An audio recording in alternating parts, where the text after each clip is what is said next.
Watch the video till end if you want to know if your du'as are accepted. Close your eyes for a moment.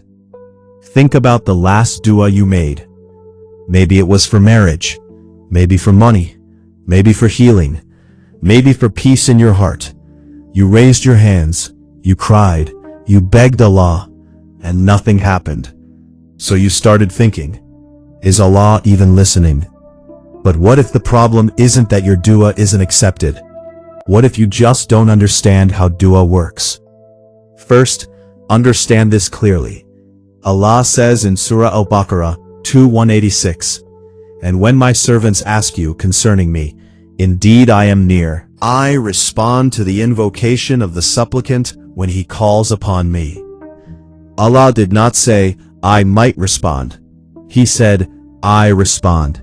So if Allah promises to respond, why do we feel ignored? Because we think response only means I get exactly what I asked for. But that is not how Allah works. The Prophet ﷺ explained this beautifully.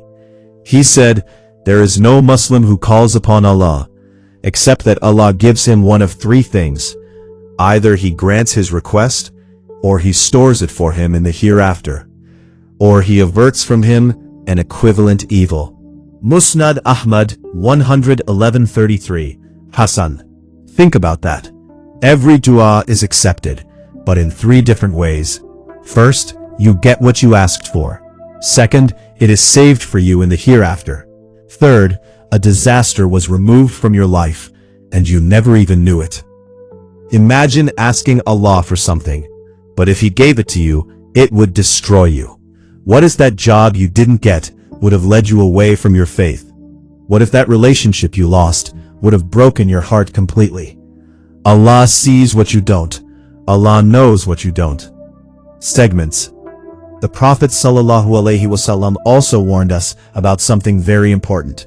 He said, "The supplication of a servant will continue to be answered as long as he does not become impatient and say, 'I made dua, but I was not answered.'"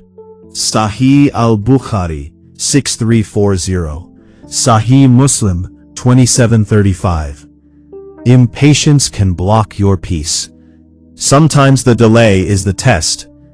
Because dua is not just about getting something, it is about building your connection with Allah. If Allah gave you everything instantly, would you still wake up at night to talk to Him? Would you still cry in sujood? Sometimes the waiting is the gift. Allah says in Surah Ash-Sharh 94:5-6, "Indeed, with hardship comes ease." Not after hardship, with hardship. Maybe your dua is not being rejected. Maybe it is being prepared. Maybe Allah is building your patience, your character, your faith, before giving you what you asked for. So the next time you raise your hands, don't say, "Why is Allah not answering me?" Say, "Ya Allah, answer me in the way that is best for me." If this reminder touched your heart, subscribe and comment below. Ya Allah, grant me patience. And remember, delayed does not mean denied. Allah is listening.